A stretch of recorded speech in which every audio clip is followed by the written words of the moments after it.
There we go. Boom.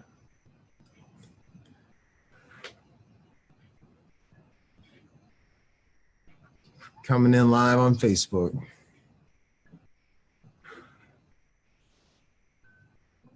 There it is. Get the notification. We're live.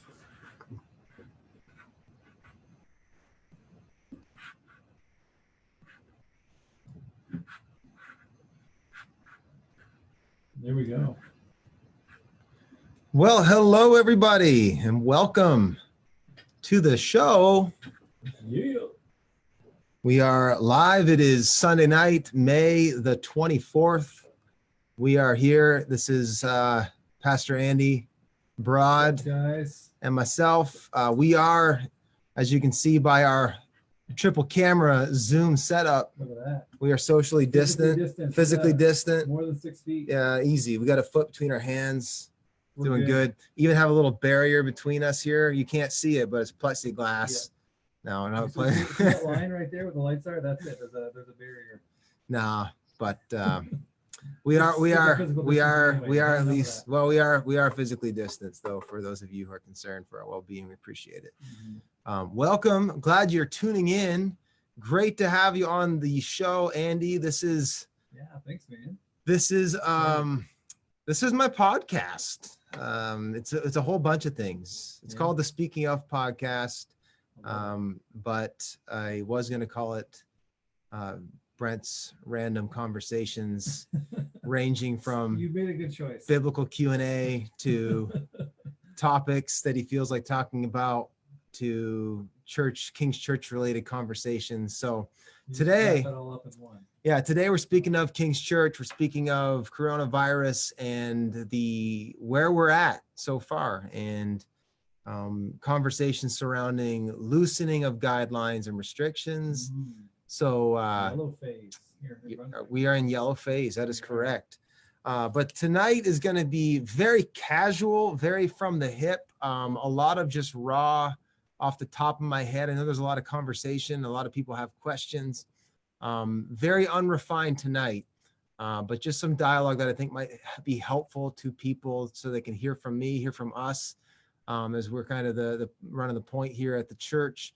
Andy, our executive pastor, who runs our ministry operations, and then I oversee our vision and our teaching. And so between the two of us, we're trying our very best, along with our kind of lead staff and our elders and our board, try to make the best decisions for this community. So tonight's going to be off the cuff. It's going to be a little raw and a little real. And but in a couple, we're plugged in. You see how official we look, people. We're actually super look at the microphones. We got the headphones. I got a mixer. Look, I was saving this for you. So I got sound effects. Ooh. What do you want? You know how I like sound effects. So I'll give you some stuff that I know you're familiar with. Yeah, well. I love that I said that, and it actually was Star Wars. I didn't know that guy. TIE Fighters. TIE Fighters. There it is. Yeah, there it is. That hey, flipping the script on Scott Rogowski right now. Got quizzes happening. There we go. All right, here we got another one. I got a transition slide for the day. If I get commercials, which am I going to sell out? I totally would. How are you? This we'll get to the thing right after this. I want to talk to you about Simply Safe. So here's another one for you. Oh, a little R2. You know, okay, I like you it. know. Get the tweets and the beeps. Yep. So that's the fun stuff. There's when he gets blown up. That's awesome. Yeah. He's blown up in the back of the TIE Fighter. Or R2D2. You got it all the time. There's the fun stuff. If you say something dumb, crickets. I'm just gonna give you the crickets. Yeah.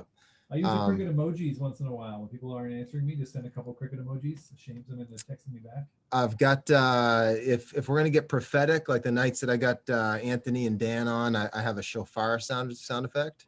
Uh-oh. That is amazing. All of our prophetic friends will love that. Got shofars here for days. Some people are saying they're not hearing the sound effects. What? Saying that my microphone isn't working. Can you guys hear me better if I talk a little louder, maybe? Can't hear the sound effects. Can't hear Andy very well. Oh, guys, my we are goodness. missing it. Oh, many my good Star Wars goodness. sound effects right Just now. a second on, people. We're gonna have to start over. We're gonna have to start over. No, we're not. All right. Thanks for being here. No, we're not. It's been a great podcast, guys. Oh. Thanks for having me. Oh, all right. Now let me see. Can you hear us? All right, we all better now. Can you hear Andy Broad? Hey, right now? Michael. Hey, Rhonda. Hey, Peggy. Faith. Can you hear us? Give us a, this is a low production, a low production deal we've got going on here. Let me see while people, if they can hear Andy. Not very loud, kind of muffled. Oh man, sorry guys. It shouldn't be now. It should be good. It should be good to go. Maybe I can hear you. I think we're good. I think I got you. All right, now. we're getting people are coming in. That was operator failure. So let's go back because we were having a grand time with these sound effects. So people, I would be glad to hear them again. Here we go. We got the TIE Fighter. Let's see if I can identify the sound effects. TIE Fighter. Yeah, we got the TIE Fighter. I believe that's a TIE Fighter from the opening scene of Empire Strikes Back. Oh, it might be. I believe. I'm not sure. I'm just kidding. Sure. I'm not that hardcore. You got the I R2D2. Little R2D2. Beeps and whistles. Yes. I think people can hear now. He's gonna get fried. Yeah, they're all saying we're good. They can hear in good quality. There he is. Oh, I can't even tell you the feelings that I get when I listen to just the Star Wars sound effects. That's all I need. Yeah. And it has shofar. A shofar. That's a ram's horn for my prophetic friends. I used to have a shofar that I spray painted gold, and I don't know what I did with it. You had a shofar? I did. I mean, it probably wasn't a legit one. I found it in the church basement. Not this church. A different church. If you ever bring a shofar to church, please don't play it. Unless we may confiscate it at the door. And then when things are going like, I mean, when they're going gangbusters and we're getting like some real rich kind of God stuff going on, I got a praise break. Check this. Come on. I love it.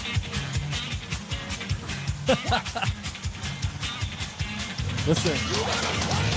Oh, that is good. Is that the bishop? You better praise. Get ready. Oh, so good. Yes. You want some good praise break? Type that into the GIF keyboard on your iPhone. You get some good ones. Absolutely. So, folks, thank you for tuning in. Like we were saying before, Bradford like that. For you, Bradford. You need that praise break. I want to do one in church someday so bad. We gotta. So I'm still hearing. Are we sounding okay? Can everyone hear on Facebook Live? Tiffany's saying that you sound muffled. Yeah, I don't know if I can do any better. But sorry, guys. This is what it is. I think the official recording when it gets posted later will be just fine because it's going into our mixer. So what I was saying before, folks, was that we are doing just a conversation surrounding COVID and King's Church, and we really want to just have some off the cuff, sort of from the hip dialogue about our church as restrictions kind of become looser here in Atlantic Canada, New Brunswick, and PEI, namely right now, but hopefully here very soon in Nova Scotia.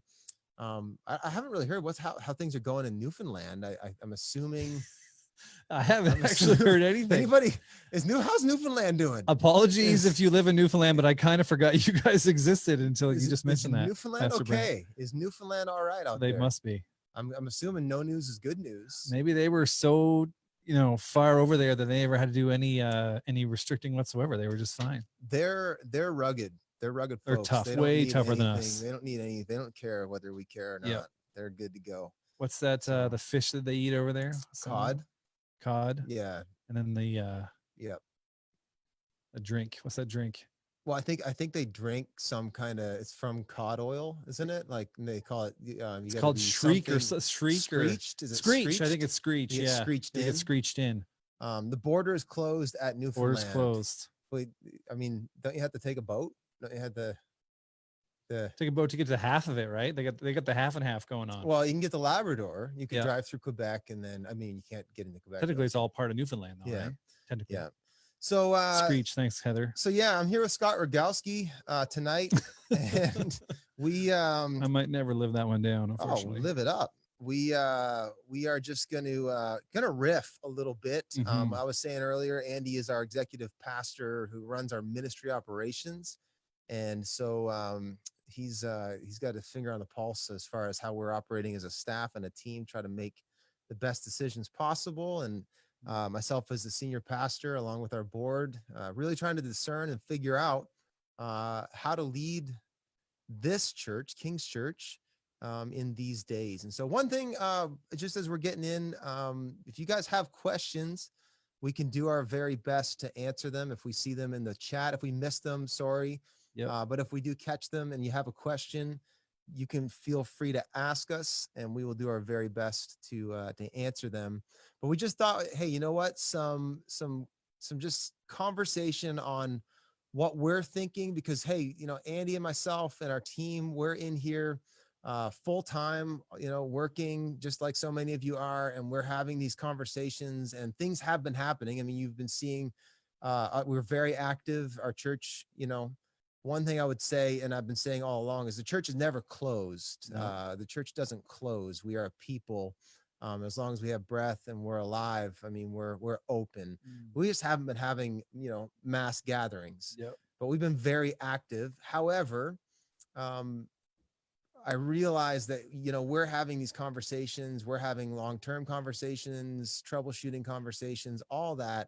And there's not a lot of good avenues to bring more people from our church into these discussions. Right. And Yeah. so and the reality is, I'll be the first to tell you, and I've been very vocal about this on other podcasts I've even been on, is like the biggest challenge of this season is it's unprecedented. We've never been here before. There's no manual on how to do church when you can't assemble. It's been a very challenging season. However, it's been rich and rewarding, and I believe, and I want to speak to that a little bit. We'll talk a little bit about what we think God's doing in all this. But we just thought it'd be good to have some off the cuff discussion as we consider our steps forward.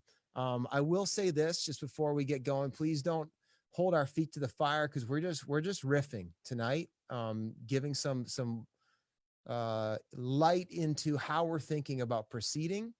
In 2 weeks' time, not next Sunday. Next Sunday is Pentecost. So next Sunday, we're going to be celebrating the Holy Spirit's, the gift of the Holy Spirit on the church. And so, and that's going to coincide with our Good News series, which, man, I have been just today kind of listening, which is weird listening to yourself, but gotta do it. It's interesting.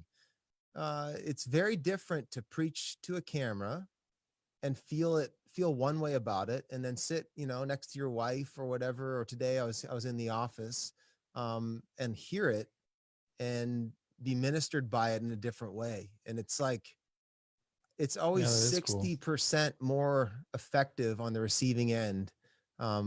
It's just so different. Than it felt. Yeah. Like the preaching to a crowd is just entirely different than preaching to a camera.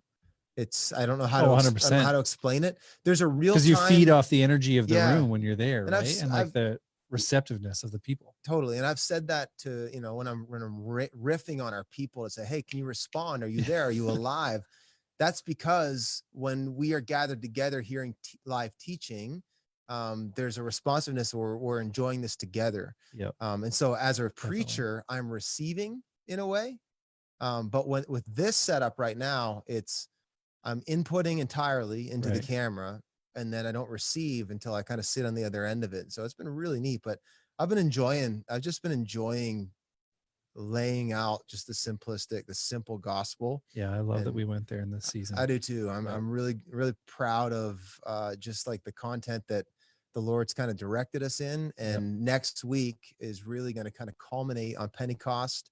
And we're going to talk about the Holy Spirit and how the good news of the Holy Spirit, the good news of the gift of the Holy Spirit for the church. And so I believe it's going to be a good week. So yeah, I'm pumped.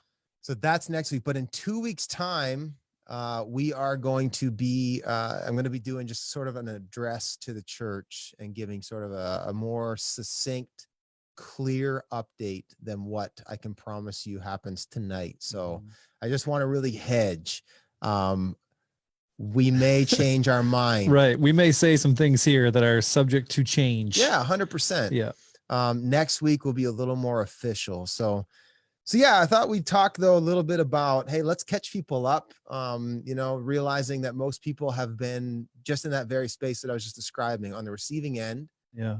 Watching and worshiping in their home, maybe enjoying some of the content and the videos and the resources that we're pushing out, even the fun stuff like Scott Rogowski. Rumor has it He retired, I heard. Did he retire? I did hear he hung up his tie. Oh, yeah, man. It's nice weather out now. No one needs to be inside on a Friday night anymore. I suppose so. If you didn't hear that, you heard it here first. Is Family Feud happening? Is that something that's in the works? Is that a secret? It's something. You may have blown a little bit of a secret. Yeah, crap. I think that we pivoted, to use a good COVID word. We pivoted off of the Family Feud onto something else. Well, I quit. Can't remember why now. You voluntold It may have been, I was going to be in Family Feud, and I said I'm in enough stuff. So it may have been your fault. Yeah, I don't think that was it. There was a different reason why. But yeah, look, I can't remember now. Got a humpback whale here over my right shoulder. Oh, look at that! Where is this humpback whale? Let's see. Off the coast of French Polynesia. It could very well be off the coast of Charlotte County. Yeah, it could be. It's amazing out there. We saw one of those last summer. We sure did. We went out with some friends from our church here. Kind of freaked me out a little bit. It's incredible. We were in petting distance. We could have reached out, and we won't mention names because that's probably illegal technically. It was amazing. Yeah, it was. Yeah. So, well, let's pivot this conversation. Sweet. Yeah, we better. And let's jump into so what some of the things, I guess, that as far as a church goes, like I know we got a bunch of people watching tonight, maybe watching later through the week or hearing this after the fact. We got people wondering, how are we doing as a church? You've got churches across, Canada and the United States who literally haven't met. You've got some churches that are hemorrhaging financially. They've had to lay off the vast majority of their operation. Because the same way that many businesses have been economically shattered and shuttered from the coronavirus lockdowns, the church isn't exempt to that as well. And the business of God can be affected by the economy. And so, I wanted to bring an update for everybody on where we're at and how we're doing, as far as our church, the regular metrics and the regular numbers that we bring. Yeah. So totally. What, from your vantage point, speaking of engagement and stuff, what have you seen, Andy? I first of all was just blown away. Like I would love to just say like a thank you to our church family, like those of you guys who are watching or listen to this later.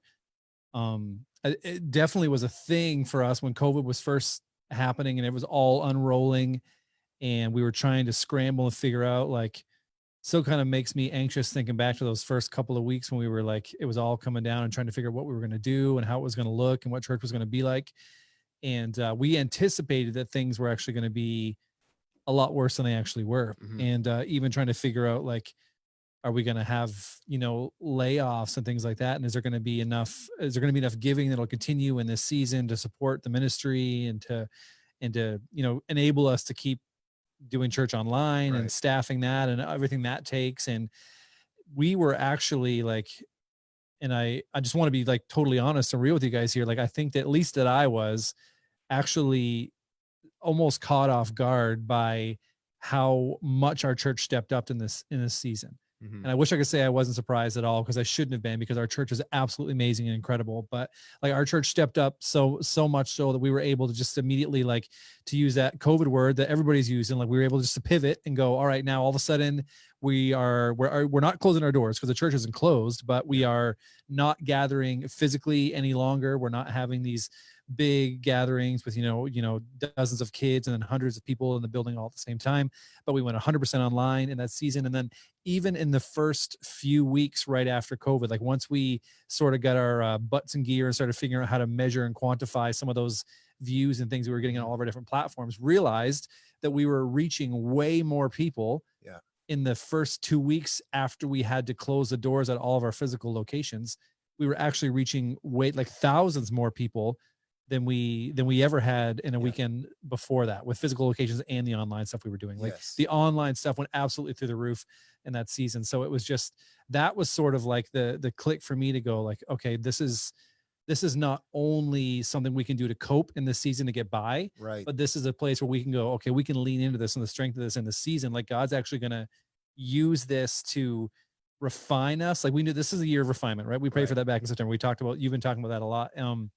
And God's going to use this to refine us in the season, not just to help us to get by, but to actually encourage us and mold us. And I think change us and transform us, Brent, like moving forward. Like we're never going to go back to what King's Church was before, or at least we shouldn't, right? No. And we shouldn't even want that. Like there's a piece of me that's like, oh, wouldn't it be nice just to go back to what's normal? But there's going to be a new normal now, right? And I think that was super clear to us, even just within a few weeks of all this happening, and realizing that, man, there are still people that were coming to Jesus. Like there were people from, someone was at like Oklahoma or something like that. There was a person lady in Ohio. Ohio, that's what it was. It was an O state. Sorry about that. Oklahoma. It was Ohio, not you.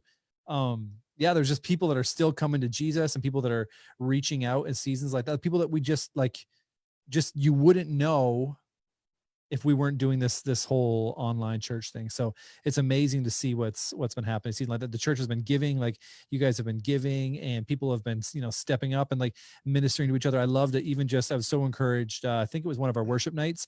I was on there and someone was messaging in with some struggles they were having, and watching like the church just come around them, like individuals come around this person and just encourage them and said like, hey, here's my number. Like you can direct message me anytime, like reach out to me and I'd love to talk to you. And here's what I went through. And here's like, that's what being the church is. Like the church was never going to a building. Yeah. The church was always the people. Right. Yeah. And we've always said that, and we've always believed that, but I think this season has really shined a light on it and really sort of burn away some of the I don't know, like the extra fluff that we had around that. Like it wasn't just a good idea anymore, but it was like, okay, this is who we are in a season like this. Yeah. It's forced us to actually have to start, I mean, we've said that for a long time. Yeah, right. The church is the people. The church is the people. Yeah. But we've always believed it. Yeah. Yeah. Yeah. We believed it in our heads, but not in our experience or in our hearts. Yeah. And it's like, I still drive by our Valley location or I'll tell my kids, hey, I'm going to the church. Yeah. Well, no, I'm going to the building that our church meets at. Right. But you're the church, because this building's been vacant, but the church is very much active and alive. And, I think one big takeaway from this whole season is definitely that, you've seen the church adapt and be active even in a time where it's virtually impossible to make meaningful connection. We've been doing that. Yep. By every metric, our church has actually grown in this window of time, which is so crazy. Yeah. Like if you measuring attendance, for instance, like that's been tricky because we have, we're trying to gather internet data off of multiple platforms, Facebook, YouTube. What's the other one? Facebook, YouTube, our we've live platform on our website now. Yeah. So Instagram, social media, all the stuff. So we're trying to gather all that. Yeah. And then you're getting the math from, a 3-second view to someone who watched the whole thing. Right. And there's 1 second views and 3 second views and 1 minute views. Yeah. And we basically, what do you count? Created an algorithm that gives us, and then we're trying to figure out too, like if I'm watching with my wife and my 3 kids, which there's been many weekends where we've done that. A lot of those views that actually counts for 1 on according to Facebook. Yeah. Whereas there's 5 of us.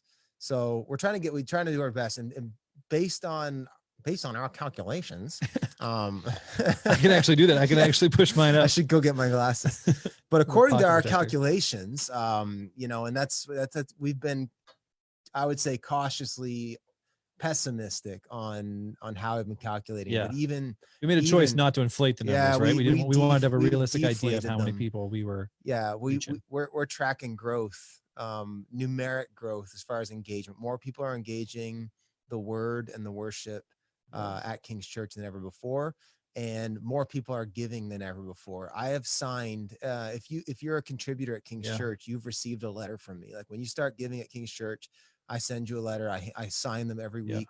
If you don't remember that, it's because you've been giving for a long time. Yeah, you were grandfathered in, and we thank you for that. Yeah. But I sign them every week, and I've signed dozens of those like, and I look at the mailing address, like Yeah. people from Calgary, like people Right. from all across the country Yeah. are actually making King's Church their church, Yep. which is crazy. Oh, that's And, awesome. and again, I And on paper, that appreciate, makes no sense. Like in the no, season when unemployment rates are the highest they've ever been, right? We were yes. terrified giving would go down, but it's like, it's grown. Yeah. And I mean, and rightly so, when this first started, from an operations standpoint, I mean, we dumped cost, we cost cut, we froze every Right, budget. we were being smart. We Yeah. absolutely just put the brakes on everything to try to weather this storm, which technically the brakes are still on because we don't really know. Right. Again, I think we've got control and we've got balance and we understand the waves in this season and we're taking them in stride.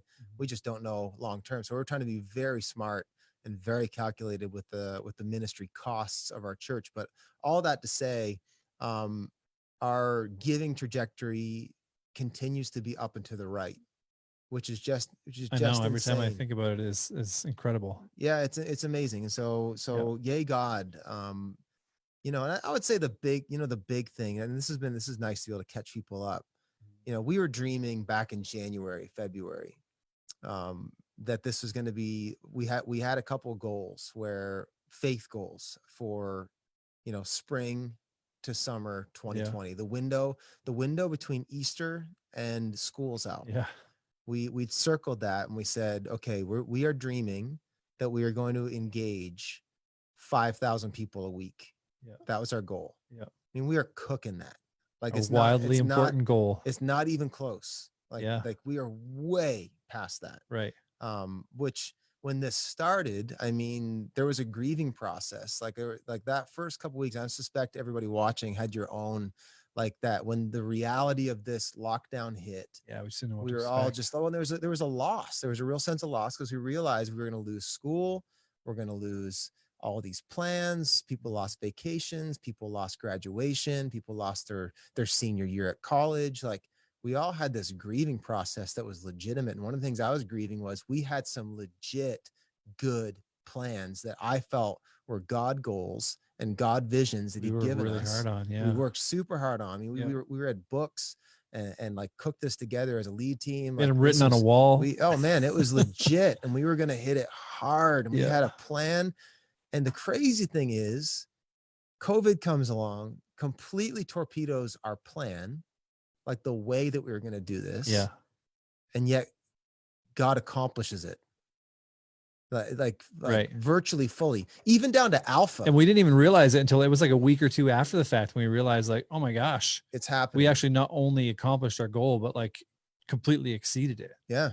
Even alpha, awesome. like we had planned to run alpha this spring as an evangelistic standpoint, and to do it regionally. Yep. We wanted to do it regionally. We wanted to have multiple alpha in St. John. We wanted to have alpha in Charlottetown and one in Halifax. And here we are.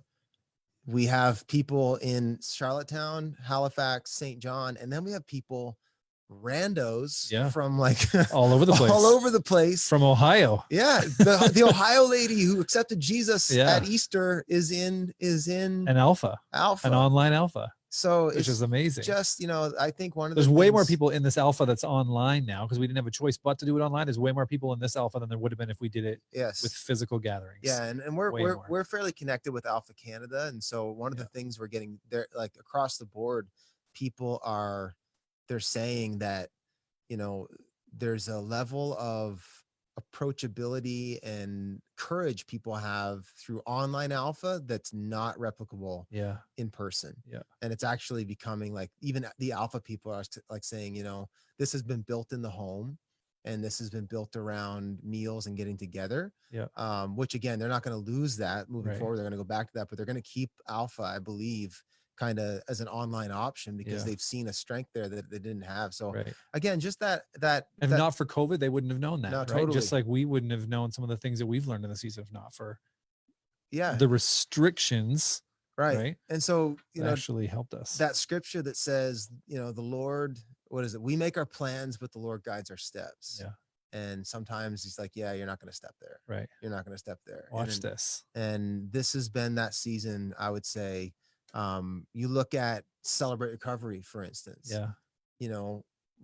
Those guys Adam and Julie are now not only they're live streaming CR, Yep.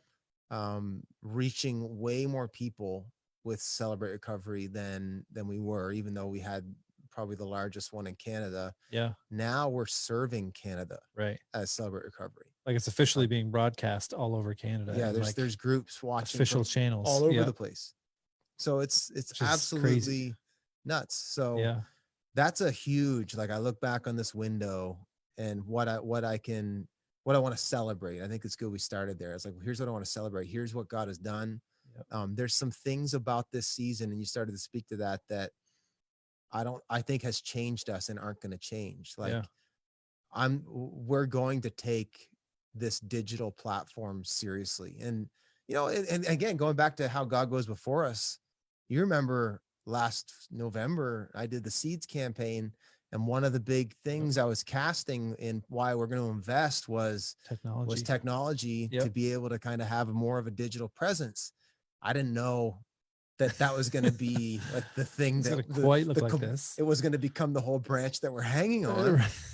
But hey, you know what? But God did. He Yep. totally did. Yep. So yay, God. Thanks, This season hasn't been wasted, even in real time. Like, there's things in real time where you're able to say, wow, look at that. Look what God did. Yeah. And I guess my bigger sense is moving forward. If I can see what God has accomplished, it excites me from a faith standpoint to think about what is God setting up in this. Like, what is he planting in us? What is he placing in the ground? What are the foundation works? What are the values that he's instilling in us? What are the questions he's making us ask? Because there is new wine, to use that term, that's being made in this crushing season. This is a crushing season. Yep. This is a season where there is crushing and pressing, and that's where wine is made. Yep. And there is new wine being created for a new day, and it is going to run thick, and it is going to be incredible. But it's going to require new wine skins. And I think, I've been wrestling with and thinking through, just prayerfully, God, what are the things that you want us to take forward? What are the things you want us to leave behind? Yeah. And I would say there's just been a lot of things I've been thinking about, from this season. I think moving forward, I'm never going to see the church as immobile again in the effect of this season has full on, it's decentralized. Like, it's, the church is no longer about geography. Yeah. Like, it's not about a place that you go at a time that you go there. Yep. In actuality, in the past, I think it has been. Yep. And so much so, like, there's such a migration of the church that now King's Church is not just in St. John and Halifax and Charlottetown, but we have people who are a part of King's Church in Ohio. Yeah. And so it could be from anywhere on the globe. And I think that's honestly, that's one of the things that God has done in this season is there was a day where the church was very much geographically based. Yep. Even in the Bible, you got Paul writing to the church in Ephesus, to the church in Galatia. Yeah. All over. But now we live in a world that's not geographically separated anymore. It's digitally unified and connected, which gets me excited for what revival could look like, because there's this migration and this unification. Let's go there. I mean, we got all the time in the world. I get thinking about the Tower of Babel. Yeah. You remember in Genesis, that was like Genesis 11. Yeah. I think it's 11 or 9. It's Genesis 11. 11. Okay. I preached on that chapter in our Genesis series. You That's did. how I remember. You did. I punted that one. It was technology. That's what it was. Oh yeah. The original. It was in the trending. What was it? It was in the trending series. I had to talk about technology. Technology in the trending series. Yeah. But I guess I used the Babel one as technology too in the Genesis one. But in the bricks and mortar Tower of Babel, that was technology back then. You had technology. You had the dark side of technology. Like, technology isn't good or bad. It's a medium. No, it magnifies the heart of tool. what's in people. Yeah. And so if your heart is sick, you're going to use your phone for sicker things. Yeah. And if your heart is good, like, so, like, how would the apostle Paul have you, how would he have leveraged technology? Technology is not evil. No. It just shows the evil that's in people, Right. or it can show the beauty. And the Tower of Babel is this lesson of humanity coordinating their own kingdom without the presence of God. Yep. And God comes down and thwarts it. He says they're gonna self-destruct. And like that's what that language where he says, like, what won't they be capable of? It says, like, the Lord saw them from heaven and said, Right. well, I'm gonna mess this up because it's gonna be beyond repair. So the Tower of Babel is a story of God undoing it by giving an uncommon language, basically by scrambling their language. Yep. So They they have to can no spread out. longer communicate and they have to spread out. And this is where humanity becomes geographically tied and these silos of community start to happen. Yeah. Well, the Holy Spirit is actually the reverse Babel. Acts chapter 2, the Bible says the Spirit of God fell on the church. What do they start doing? They start speaking in other tongues. Yeah. They actually start speaking in French and, Mandarin or whatever. Right. Like, there are people from every nation. It says people So from that now every everybody's nation. understanding. It's Yeah. a common language, Yeah. but it's done under God. Right. And now the church literally has the opportunity. So the common language, the church now has the opportunity to do common language through the power of the Holy Spirit. And we now live in the one time where we have the technology that we aren't geographically divided either. And so the opportunity for, and this is why I got excited, the opportunity for wide scale revival across the whole earth, it really is unprecedented. Right. We've never been Like, more set up than we are right now. There are very few, and I know there are, like, I know some of these missions organizations that are still committed to getting the Bible and getting the gospel to, like, unreached people groups, but they're a small minority of planet Earth. Like, the Yeah. vast majority of the population on planet Earth, even in, like, I was in Haiti, everybody had cell phones. Yeah. Like, they were going in their tin Thing. huts with better like coverage than I had. So, like, everybody's digitally connected. How are you doing it, Haiti? Which is crazy incredible. So Yeah. I would say one of the big takeaways is just this idea that I'm never going to unsee the church the way I'm seeing it right now, as Yeah. far as no longer, I'm grateful for the rhythms, and we'll talk about that in the coming weeks. I'm grateful for the community. I miss it. I miss worshiping with real Yeah. people. Miss seeing our people. That's never going away, and that will come back. Yep. But I'm never going to allow my thinking to become so inward and so siloed and so, like, location and people, like, location and my people centric, Right. that it actually undermines the actual power and potential of the church. And I think this has been eye-opening for me, just to be like, oh my goodness, we weren't thinking big enough when we Yeah, thought about. It was like, it was a nice extra before. Like, we like to talk about it. We were doing online stuff pre-COVID, Right. which was a huge blessing because we were able to, jump right in with both feet. But it was almost like we thought of it as, a nice extra, or a nice bonus, what was going on at the physical locations, Right. the physical gatherings. Right. But now this has totally shifted that whole paradigm for us. Like, we can be a global church. We are a global church. Like, every weekend when we go live, like, people, you can tune in from Africa just as easy as you can tune in from Rossay. Yep. Right.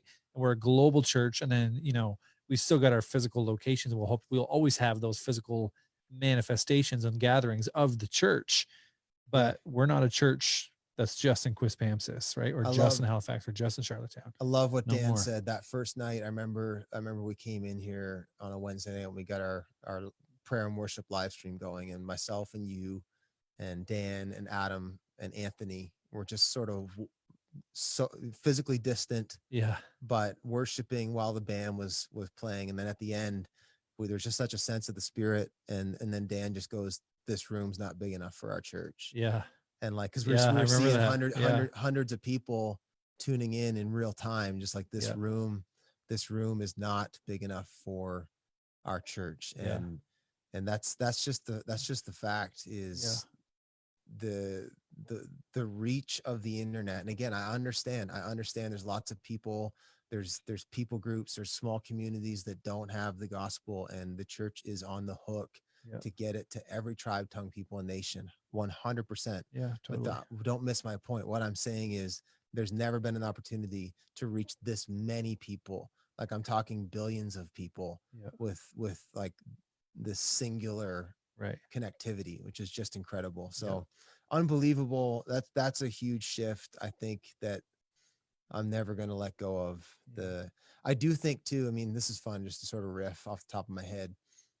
I do think there's a migration of the church happening right now.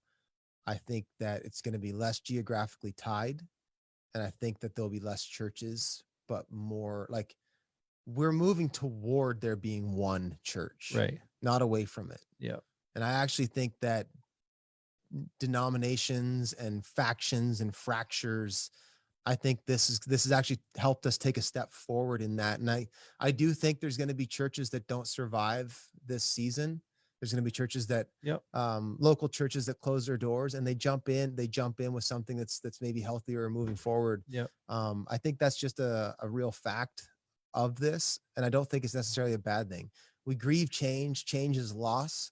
But at the same time, I think there's a real forward momentum of the kingdom where God is bringing less and less options, less and less divisions, less and less denominations. I wonder 20 years from now how many divisions in the church there will be. I hope there's not that many. Right. There was never supposed to be any, right? Like that wasn't that wasn't how the church with the denominations and separated churches. That's something that we've created. That's our own construct, right? And we've been preaching and seeking, at King's Church, at least, like the whole one church and church partnership thing and getting together and working together with other churches for a long time now. And so those kind of, if a church has to close the stores, the church will never close the stores, right? So it's only a loss if you thought about it from that standpoint of like, if we're elevating a church above the church, then that's a loss, right? But then we're not thinking about it the right way. Like the church has always flourished in the face of adversity, like always has. Like the church actually grows, like not to even compare us to a country where it's illegal to be a Christian and persecution and all of that. Like we are so blessed, like so blessed to live where we do. But the church always grows in the face of adversity, like 100%. And so this is no different. I would say too, like if I'm thinking forward, like coming out of this season, it has made me look back and realize some things that maybe I or we as the church have taken for granted that we had. Yep. That we're going to look forward to getting back. Like if you don't miss gathering gathering with the people of God and worshiping God together in real time, there's something wrong with you. Yeah. Like there's something legitimately off about your faith because this was made to be experienced together. Yeah. It was made, this is an incarnational faith. It was made for flesh and blood. It was made to be with people. Yep. And if you don't miss that, like you should be missing it bad right now. I miss, dude. I always sit in the front row. Like a lot of us do. We sit like up in the front row there. And like, I just miss hearing the church singing behind me. Right. Like, and just like everybody together, like worshiping. There's just, it can't be replaced. Like that's never going away. Gathering together as a church is not going away. That is never going to happen. Like well, you see it in Revelation 7. There's one church, so denominations are going away. Local church names. There won't be any King's Church, right? In the end, no. It's just the going church to be of Jesus His church. Christ. That's period. It. Yeah. And we're working toward those ends. If we succeed, we work ourselves out of a job. We work ourselves out of a name, right? Like we're building the church under the name of Jesus, period. In as much as King's Church can be leveraged to do that, do it. When the tool is no longer effective, chuck it. We're really just trying to build His kingdom. And so, but in the end though, it says, then I saw, read Revelation 7, people. It says, then I saw a great multitude of people that no one could count from every tribe, tongue, people, and nation surrounding the Lamb, worshiping. Like, if you don't like big crowds, heaven's going to be rough. The church is big. Ladies and gentlemen, the church is big. And I'll talk about this in a couple weeks. There is something that can only happen in a crowd with God. Like there's a special glory that can only happen when it's multiplied over a bunch of people. Yeah. And I will say there's often, although it has as much to do with the hearts of the people who are in the room. Like I've been in rooms of 100 people dialed in. Yeah. That's been way more glorious than in a room of 1,000 people who weren't. Yeah. But I've been in a room with 5,000 people dialed in. Yeah. It's exponential. And so like, it's like when there's more, it's more better. Yeah. So, it's so much more better. 100%. And so like, Yeah, man. It's I'm true. never, I mean, out of this, and I'll speak to some of the idea of growing smaller and the idea of community here in a minute, but also in a couple weeks. But this has made me all the more want to have, you know, good size, healthy gatherings of Christians worshiping every Sunday together in real time, worshiping. And you know what I miss too? Like, I've learned it's not people don't miss. You're hearing the word every week. You're hearing the music every week. Yeah. And you're not, yes, would you love to be in the room when I'm preaching or when, Jay and the crew are leading worship? Of course. But that's not what you're missing. You're missing engaging in this, what the Spirit is doing in real time together. This has made me believe in the power of video teaching more, not less. Yeah. But what I'm missing is not, it sucks that I can't sit and listen to Andy preach live. That's not what I'm missing. Right. What sucks is I can't sit and listen to Andy preach with other people and respond. Yeah. That's where the power is. So it's made me really value and realize I've taken for granted how much of a gift it is that we get to gather together. Yeah. You think about people groups around the world who like in China, we were blissfully meeting every week and taking it for granted. You gonna go to church this week? I don't know. Like taking that for granted. Like I think maybe if it rains, I'll go to church. Yeah. If it rains, it's nice out. Yeah. We might go to the camp. Right. But like I think if this weekend we could have full services with zero fear and just be up and running, it would be so jammed because everybody's like, oh my goodness, I miss it. Yeah. But I think we took it for granted. Withdrawals, you don't know what you got till it's gone sometimes. Yep. And now we maybe understand, like, you ever see that video of the Chinese underground church receiving Bibles? Yeah. Did you ever see that? They're just going nuts. They're just weeping. And they're just weeping. They get Bibles in their hand for the first time. These illegal. It's illegal, right? And they're getting these smuggled in, and you see, it's just so precious. Yeah. And I'm like, man, we just take it for granted. We live in this country that allows it, and we haven't had any, opposition. And now, this opposition to gather has certainly made me value it more. And they believe in it in a place like China, where it's literally taking their lives into their own hands by gathering, right? That's what's it like. If they just stayed home and, prayed and worshiped on their own, they'd be fine. But they take their lives in their own hands to go and gather because they believe in the power of that. Right. And it just shows, like, you don't know what you got until it's gone. And for us, we need to value that more than ever, I think, moving forward. Yeah. That said, I'd say one more observation that I want to talk about kind of what next, but it's also made me realize how Sunday centric we were doing church wrong. And I'll speak to this here in a couple weeks, but God is really reshaping and reforming King's Church in my mind and my heart, and that will start to come out. Are we getting calls? My bad. No, sorry. I was trying to mute my watch and I pinged my phone instead.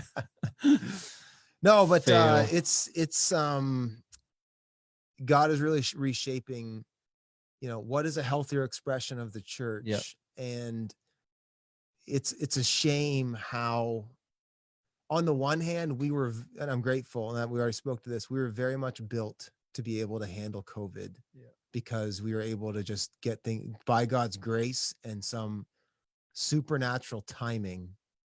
We had just invested in a lot of equipment and stuff to be able to do this. But that's only part of what it means to be a Christian. And this has really exposed to me how we've tried to stuff the full expression of Christianity inside an hour on Sunday. And 15 minutes. Come to church, get some discipleship, get some evangelism, bring your unsaved friends, get some evangelism. We got to do it all while you're here right now, because you're not going to come back. And I'm going to disciple you. We're going to train your kids. It's like it's Costco. Right. And like, you show up, and we're trying to do everything through something that was just made to be an opportunity. Like, biblically speaking, again, I'm not gonna go all the way into this because I want to speak to it in 2 weeks in my Yeah. sermon time. But biblically speaking, the gathering was made for worship, to minister to the Lord as a body of believers, and to receive the apostles' teaching. Yeah. That's what it was for. The community stuff, the pastoral care, the discipleship, the mentoring, the accountability, Yeah. that all happens in different environments. It all Yep. happens in smaller cellular community. Yep. And this has really made me reconsider just how Sunday centric we were. And the moment you take that away, we just get knocked off balance so much, and Yep. so this has really caused me to really rethink, moving forward, what does a healthy King's Church look like? One that is COVID proof, one that is, maybe there's a day where some crazy government comes in and says, this is hate speech and you can't preach the gospel Yeah, that what way, then? and you can't gather. And if you gather, you're guilty of a hate crime. Like, are we set up to be okay if we can't gather? And the reality is, short of us being able to broadcast unifying word, which I'm grateful for, and Yep. unifying worship, there's still a huge gaping hole. And that's one of the things God is doing right now, is he's reforming and reshaping us moving forward, where we're not going to be the same moving forward. No. And I'll go on the record right now and say, even if next week they come out with a vaccine and they say, you know what, COVID's gone, it's like polio, and it's just this sweeping vaccine that's so all encompassing that there's zero fear. We're not going to go back to this exact same operation we were doing before. No. I'm still gonna fight to use this time to allow God to bring us to a healthier space where we have the large gathering and we have smaller cellular, like church community. Yeah. And the reality is, we've had too many people attend the assembly of King's Church, but not actually be a part of King's Church. Right. Like, who are your church? Not what church do you attend? Who? Like, is it Andy and The Carrie? church is people. It's not a people. building, right? So it's not just showing up at a spot at 9 a.m. on a Sunday morning. Right. And I think this season has had me thinking about that more than ever. And that, Yeah. especially as we eyeball, and let's talk about it, as we eyeball the next 10 months, Yeah. 12 months, the reality is, we're going to be quite some time. If I'm taking what our premier is saying to heart, which I think we should, Yep. we're going to be a while before there's large gatherings, Yep. before there's concerts, before there's sporting events. That seems to be the consensus. I'm praying it changes. I pray that as things loosen up, there's not going to be a big wave and people are like, I guess we kicked it. Maybe we can. Yeah. I hope that's right. the case. Me and too. that it's quicker. I'm praying for that. Yep. I have my opinions, as does everybody, Yeah. about it. People have opinions. Oh my gosh. Do they? Well, we'll speak to that in a second. But, as we eyeball the next 10 months or so, the question is, okay, if we can't have a large gathering, Yeah.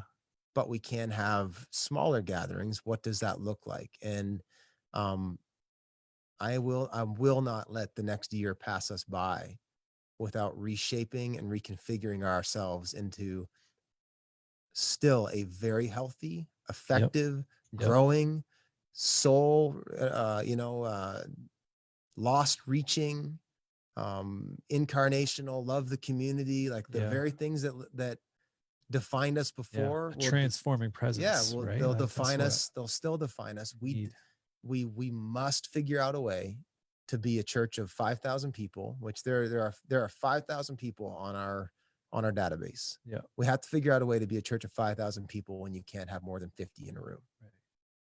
And that's the challenge, but it's the opportunity. I think it's the opportunity that God has before us. So, so what are they saying about, awesome. So let's have a conversation, Andy, because this is why I think a lot of people wanted to jump on here. I think this has been good kind of philosophical stuff to talk through. For sure. Really quick, for the last few minutes that we have, what's next? Let's ask that question. When will the church reopen? Because they're saying right now in phase yellow that some churches are reopening, right? Yes. And we're hearing that. We know there are some churches that in our area that are Yep. already gathering. In New They've Brunswick. already, Yep. reopened their doors. Yes, at least in New Brunswick, and are doing some things like that. Those seem to be for, I would call it average sized churches, though, right? Small churches. Yeah. Yeah. Smaller churches, of which, you just said it. We've got 5,000 people in our database that are connected with it, call our church home on some level, right? So for us, We'd have to that ain't gonna cut we'd it. have to do 100 services. We would. And hey, I love you guys and we'll do a lot, but 100 services may actually kill us. Well, it's not going to be worth it. No, it's not. And we'll speak to that in a second, but so yeah, right now they're saying in New Brunswick, and I suspect PEI and Nova Scotia, I think PEI is on the same track as we are. PEI is doing good. Nova Scotia is probably a couple weeks behind, but Yeah. right now they're saying that that religious organizations can gather with up to 50 people, yes, using physical still distancing, 6 feet Gotta apart. be 6 feet apart. Yeah. And have to take a lot of measures just as far as the space and stuff to make that happen. Yeah. I'm not opposed to doing our job to make that happen. Like right now, we reopened our daycare. Yep. Man, it is. Thank you, Jesus. Yeah. Yeah. Because our kids are Love there. my kids. Yeah. They like it more too. Oh, They my just like, goodness. being Yeah, able to see absolutely. other children. Totally. Yeah. But I mean, they're taking their temperature on the way in. Oh, like yeah. each kid gets infrared each kid thermometers. gets a quadrant. To see my my 5-year-old, like he loves it, but you can tell there's this. Why is this weird? We're not really allowed to play with toys. Yeah. We all kind of have to just sit in our bubble and Right. observe, And take all the toys out of the room almost. Yeah. Yeah, it's weird for him for sure. But so the requirements are right now, or we're allowed to have up to 50 people. Yes. We're allowed to do that. The reality is, we're way too big for that. Yeah. There are obviously some churches that are beginning to open, churches of less than 100 people. Maybe they're doing 2 services. Yeah. I would say that means a couple things. It means they're a very small church. So that'd be the major exception. There'd be very few churches that realistically could open without doing 6-8 services. Like for us, I mean, we wouldn't have to do 100 services, but even to get a couple thousand people in on the weekend, that's it would be unbelievable intense. Logistics, which just isn't doable for us. It's a lot of volunteers too. And it's not going to be doable for most people. Again, it's smaller churches that are either rural.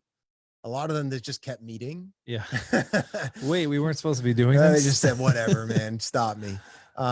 Or they're small, or they're new. Maybe it's a church plant. Yeah. But the reality is, if this church is successful and healthy, they're going to grow and reach more people. Yes. That's the whole goal. So it's limited on how long they're going to be able to do that anyway, right? And not start breaking the clear guidelines. And I think that's the bigger issue. We as a church need to ask ourselves the question. It's not like the big question isn't when are we going to reopen? And again, the church has always been open. The church isn't closed, but you're hanging with me here. Okay. When are we going to reopen? The question is how. The question is like, what is that going to look like as we reopen, and what are we willing to reopen to? For my part, I'm not interested in doing 30 services where people have to have their temperature taken. Yeah. And we got to have everybody 6 feet apart. We don't have the space to do that. Say, realistically, we're probably not having conversations about large assembly, doing multiple services until we can get over 200 people in a room. That'd probably be pretty close to the magic number for us. Yeah. Even then, at like our Valley location, for instance, say they green light 200 people. Yeah. So you've got 20 tech, crew, and staff. Yep. Another 10 volunteers for say kids and frontline. That's stripped back. Say 30. That'd be very stripped back. Yeah. But say 30. Yeah. And then you've got another, let's say 40 kids. Yeah. So you're up to 70.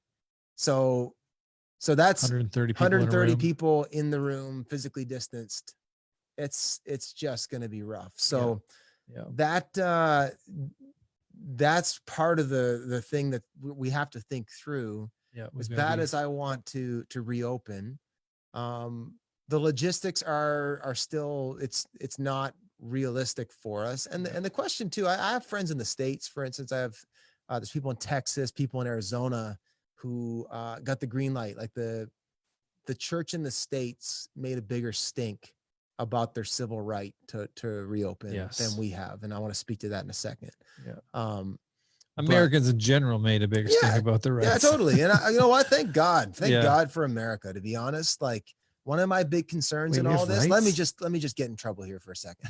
One of my big concerns in all this has been like, you know, we as Canadians are too nice, and we're going to sit here and like, there's some stuff that's really borderline on whether or not that's like legal on what the government is doing. That there's stuff where they're imposing in on some basic constitutional rights. Yeah, these emergency measures get pretty crazy. So yeah, I've had a bit of a problem with some of it, but I think I will say I'm grateful for, and I'll go on the record with this, I'm grateful for our, you know, premier in New Brunswick. Yeah. Blaine Higgs good. He's doing a good job. I really believe that. And I don't want his job. I would not want his job. And I would say the coronavirus is a complicated, hot mess because we don't know what we're talking about. No. We have doctors in our church who have different opinions. Yeah. So people I trust. I've talked to authoritative people that I trust and gotten different opinions. Yeah. Because I was going to them saying, okay, set me straight. Right. Yeah. And then I didn't get it straight from them. Yeah. So we don't know. So much of it comes down to opinion. Like you're trying to figure this thing out. Like, if we know it's all over the world, but like, how fast is it going to spread, and how does it spread? Depending on the news channel you're listening to, you're going to hear an agenda. Yeah. You know, if you're watching CNN and reading The Atlantic, like, come on, it's bananas what you're getting. You are being fed fear. Yes. And I would really tell people, like, you've got to be aware of the fact that they are marketing, they are capitalizing on your fear. And I think the church, man, if I could just say anything to us as believers, like, we have got to recognize when fear is driving the decisions. And I think that's been a big part of this. But the reality is, I wouldn't want to be Blaine Higgs or the government, because we don't know enough about this virus. We don't know enough about all the things. It's complicated. You have people who are legitimately concerned that are medical professionals. Yeah. You also have a growing group of people saying, you know what, it might not be as bad as we thought. Like, you can find whatever narrative you want about this thing. And that's the crazy, complicated part of this. And we have those people as far as like authoritative voices in our church. And then you have people in our church like myself. Like, I'm not, as this is probably not a huge surprise to our listeners at this point, I'm not super concerned about it on a personal level. Right. I'm banking on the fact that I already had it. Yeah. I hope. I kind of secretly wanted it to get it over with in the beginning. I was in the UK. Not secret anymore. I was in London when it really started breaking out. Yeah. In the international, in Heathrow, in the international, I spent some time there. I was like, maybe I got it there. It's a good spot. I was in Florida. I was in Florida in February. Yeah. I was in Atlanta. I was in Toronto. I was all over the place. It was a great time to travel. I was in Universal Studios. And I totally got on licking the rails on the Hulk. I got on the Harry Potter ride after a row of folks. I'm not gonna say where I think they were from. Yeah. But they all had masks on. Yes. We got in right after them. Like, well, we got the corona now. So anyway, so I'm not worried about it. Right. But we have people in our church that really are, and they should be. Yeah. We have people with underlying conditions. We have people who have kids who opinions all over the place. Well, and it's not even just opinions. Like, it's fair. Like, it's one of the things. Can I just say this? Like, we as the church have got to be the ones who aren't adding fuel to. We should not be the ones who are jumping on the stuff that's causing division right now. Yeah. Like, there is growing division right now. There's a growing gap between the people who are like hey, let's just green light everything, we're not worried, and the people who are like red light, no, stop, we need to stop this. People, when you go on Facebook, you see people posting pictures about, look at all these morons out at Costco, Right. you know, no mask. And then you have Yeah. people posting like, look at these morons with masks, you know, Yeah. like I know, man. I see it. we look, can I just say to my people, like, let's not be those, let's not be like that. Let's not be, let's love one another enough. Let's hold up the bond of peace. Yep. Let's be the ones who Mask say, or no mask. yeah, like look, man, I'm not, okay, I'm not going to rock a mask unless I have to. And I'll do that. I'll do my part, whatever. Yep. But let's just not be the people who are on Facebook mongering, whether that's fear mongering or shaming or all that stuff. Let's just not Yep. do that. And Don't do it, people. no. And so yeah, I don't know how I got on that, that little, Yeah. Where'd that come from? The crickets. so let's transition. Yeah, there we go. So let's talk Good about, call. again, we're talking about reopening. I do want to get to, you know, a question of how. Yep.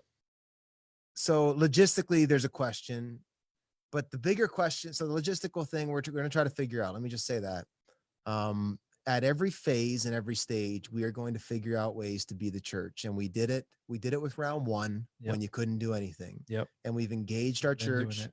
online, discipleship materials, reading plans, all that. We've done it.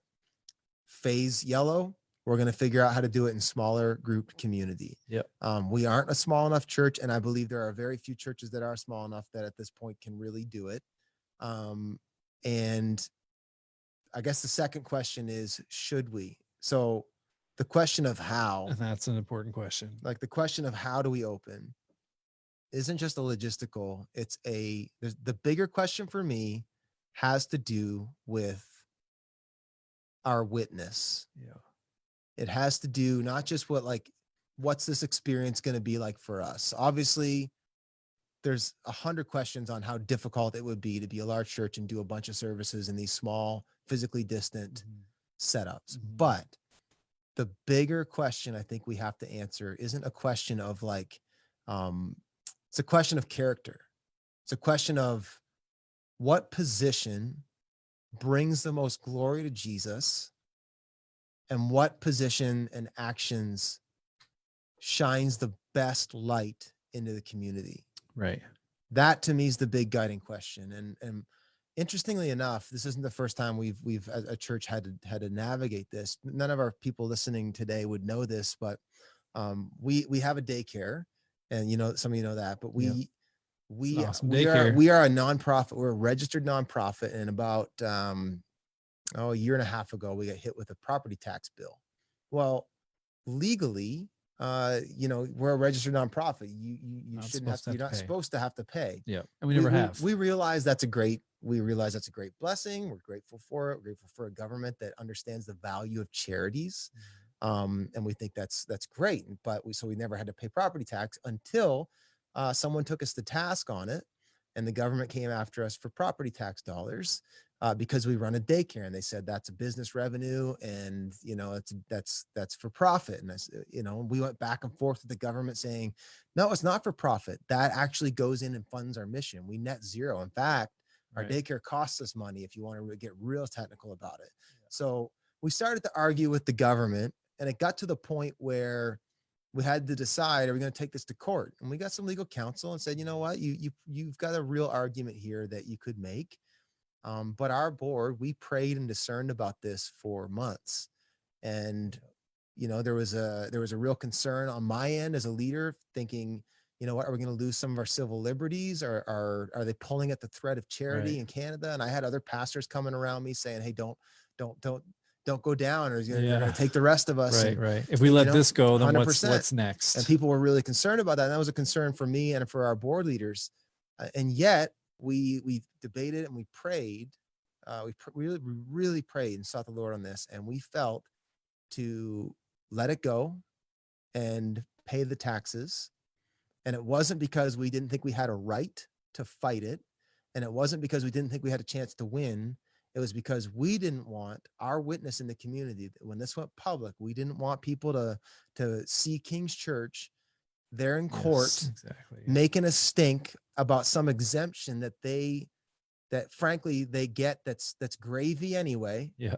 And so for us, it was this is going to be bad for our witness. This is going to not shine a good light for Christ in the region. And so we decided, you know what? Okay, we'll do our part. We'll do what the government is asking us to do, even though we feel like we should be within our rights not to.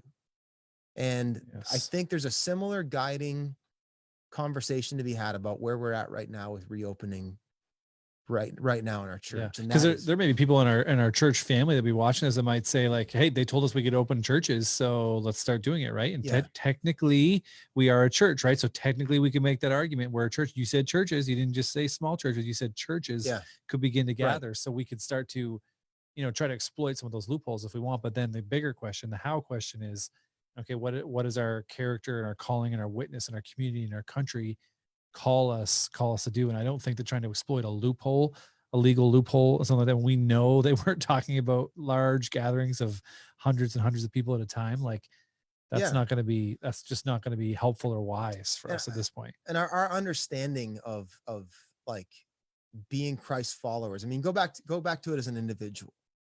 If I'm discipling you, Andy, and every question you're asking is like, if you're like a young adult, I've had conversations with young adults about sex, for instance, like, how close can I get to the line without it being sex and a sin? Right. Right. And the counsel we give back. Yeah. So can I kiss? Can I touch? How close? And we've had those. And you know what? I was there, man, when I was engaged before I was married. It's like, I'm reading the Bible saying, well, it doesn't say anything about that, right. And I understand, but from a discipleship standpoint, my advice is, following Jesus isn't about seeing how close to the line I can get and seeing like what I can get away with. That's not what following Jesus is about. Following Jesus is about, what can I give, not what can I get? How close to like Christ can I be? And if you look at how Jesus rolled, it was, he gave up his rights. I mean, that's what he did. He didn't come in and say, you know what, I'm the Son of God and I could do this and I'm going to hold you to, snapping his fingers and directing people around, because he had every right to do that. And yet he chose to lead, not through calling his rights, but through surrendering them and serving others, even within the folly and stupidity of religion, of the Roman government, of public opinion. He submitted himself to all that and usurped it through love and power. It's crazy when you think about it, huh? Totally. And so I think for me, the guiding question here is, I think it's still way too early for a church our size to start to try. I'm not going to run with that. I'm not going to, the government gave an inch. I'm not going to take a mile. Yes. Yeah. We're not doing that. We will be a church that, it says in Romans, it tells us to honor the authorities that are above us. We will, in so much that it's not sin. If the government comes in and tells us to do something that goes flat out against what Jesus has commanded us, then we'll draw a line. That's different. Yeah. But this is, what's our witness look like? What is healthy? Look, we're a large church and I do not want to be I don't want to break out to happen. And again, I'm not living in fear. I walked. No, but it's wisdom. I walked my family, all 5 of us, through Costco yesterday. I'm not worried about it. Yeah. But I also realize that we are one of the largest gathering points in Atlantic Canada on a weekly basis. Yeah. Short of the Sea Dogs, the Halifax Mooseheads, and the Moncton Wildcats, there's King's Church. Yeah. And I do not want to be the genesis of an outbreak. And I want to know that it is safe for us to gather our people in that kind of quantity. Right. So that really does matter. So we're not opening large services anytime soon unless we hear the government green lights, like 200 or more. Then we might start getting creative on what that looks like. Yeah. Or 500 or more, we're sailing. So that's where we're standing right now. The beauty is, I do believe that in yellow phase, although it's going to be challenging, we are going to have an opportunity to reform our church in a much healthier, more sustainable way, so that when we come back to when we can gather on Sundays in large services, we're going to actually have a much healthier, holistic dynamic as a body of believers. We're going to have people we're closer to because of it. And we're going to start to try to mobilize that in the coming weeks. And a whole new framework for it. That said, some of the ideas we're tossing around, Andy, things they can do now. Yeah, things that we will be starting to do right away. So again, let me say it like this. We won't be having a large assembly until the guidelines really allow it. I'll say that. And again, as everything else in the season, there's just no timeline on that right now, right? Yeah. We're waiting to hear, and we're waiting to get word. If restrictions are lifted at that point, we will make it happen totally. as soon as humanly possible. Yeah. Probably within that same week. But until then, we've got to figure out what we can do, right? But we're in the yellow phase, so we know that now the bubbles have been extended beyond just, 2 families, 2 friends and family, right? I believe you can have up to 10. Yes. You can have people into your home, friends and family, whoever you want. They're still recommending you stay around about 10 people, something like that. But you can start having people over to your house, right? You can start having watch parties. You can have barbecues, and you can have, people over on a Sunday morning to watch church with you if you want, or take it in at a different time. Like, there's so many good options that way. Like, that community can begin to be built again through those kinds of relationships. Yeah. We're going to start to roll out some strategy on fostering intentional community as a church. Yep. We're doing smaller kind of cellular community and trying to build some of that. And I'll speak more to that in detail in 2 weeks. We're going to roll out a whole plan. We're also going to be doing, like, again, a lot of our ministry, the stuff that we do that isn't Sunday centric, it's not large assembly. We're going to start seeing some of that stuff phasing in, like intercessory prayer. I imagine Celebrate Recovery step studies, community groups, that kind of stuff's all going to start launching off here very soon. Yeah. It's just going to be the large gathering is going to still be on hold, and it will be until we get green lit. That's just the reality, but we're grateful for online. People are able to get the authoritative word every week. And there's a window there where the big thing we're missing is worship. Worship together. Right. I mean, you can hear the word, corporate worship, especially if you can, like, go back and watch without your kids or whatever, and, like, really hear what I'm saying in the sermon. You have the opportunity. Get it any time though, which is great. Yeah, you have the opportunity to get solid teaching to come under, and that's one of the biblical prescriptions. You look at the early church, and again, I'll talk about this in 2 weeks. But you look at the early church, they sat under the apostles' teaching. They sat under authoritative teaching every week. We're able to do that right now. We're also going to be able to do another significant part of what it means to be Christian as far as gatherings go here very soon. We're going to encourage watch parties, try to figure some things out. Like we're asking the question. We had a lot of people ask about being baptized. We're going to try to figure out ways to do it in smaller groups, but celebrate it as a church across the board. So we're strategizing ways to baptize people and to make it a public thing, even though we can't do it all at once. So we're asking the question there. We will be trying to get into a rhythm of doing like drive-in serve. We're thinking through some of that, trying to figure out what scope and scale. Like, if everybody in like our St. John locations showed up, if they all showed up, then we probably wouldn't have a parking lot big enough. And I still don't know if you can roll your window down or not. I heard you can't roll your window down, which that is. In the beginning, it was a big thing. Even when we were in, I think it was in Orange, and they said you could start doing drive-in services, but that was just, it sounded a lot worse than what we were already doing to me.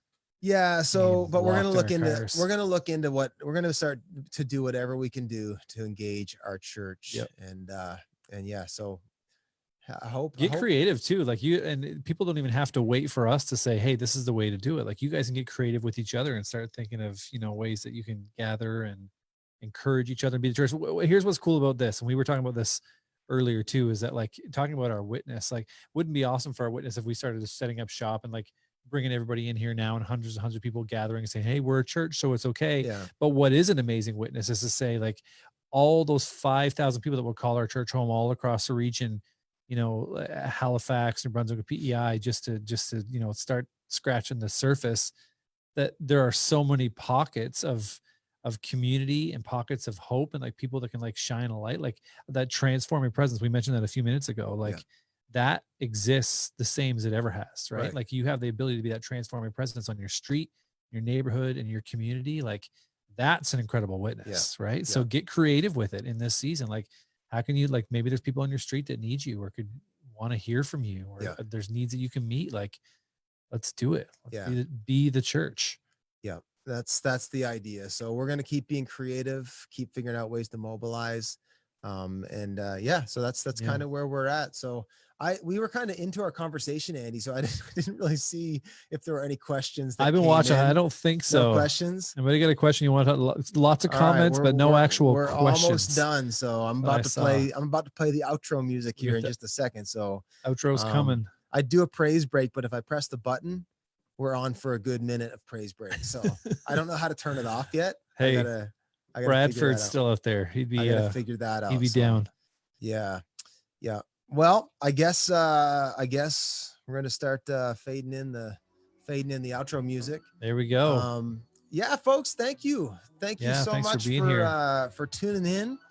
Appreciate you, Andy. It's been great to have you on the pod. Yeah, thanks for having me, man. This has been fun. So I love the speaking of doing this. Podcast. I'll be holding down these 8:00 p.m. Sunday night time slots, and yeah, we'll keep it coming. Hey, shameless plug. I am using this time to create more content. So if you haven't subscribed, to go to my website. So weird. BrentIngersoll.com. BrentIngersoll.com. It's not weird if I say go to BrentIngersoll.com and sign up for the newsletter like I did last week. Yeah, if you yeah. I was a little late. I was a little late jumping on. True story. Like, Andy, did you get my newsletter? Like, dude, I pay you to read my newsletter. I read it. It was good. It was really, really good. So yeah. Sorry, dude, I was busy. Yeah, I was distracted. I know. I was paying you to do other things so I could write a newsletter. But I still should have done it. And I did do it. And you should do it too. BrentIngersoll.com. So go check out my website. You'll get a Monday morning minute motivation tomorrow morning. And then every second week or every Wednesday I drop something. So yeah, lots of cool stuff happening there. And then the podcast is going live. I'm going to have some friends on. I got Mark Clark coming on. Oh, yeah. Josh Gagnon coming on. That's Mike awesome. Miller's coming on here. We're going to loop back around and have Anthony and Dan Lamus and Mike Miller. We never really got to our spiritual warfare conversation. Hey, you guys get so we're going to do that in a couple on weeks. Something else. Yeah, we That's did. Awesome. So I want to have Mark Clark on. We're going to talk about UFOs. So, Sweet. Yeah. So he'd be fun to talk about UFOs with. He's fun to talk about anything. So we'll have Mark on. I'm gonna try to get some of my friends on and people I've been able to meet over the years. So all right, folks, thank you so much. And we will talk to you soon. Bye, guys. That fade in. It's good. Not bad, eh? It's good. Feels right.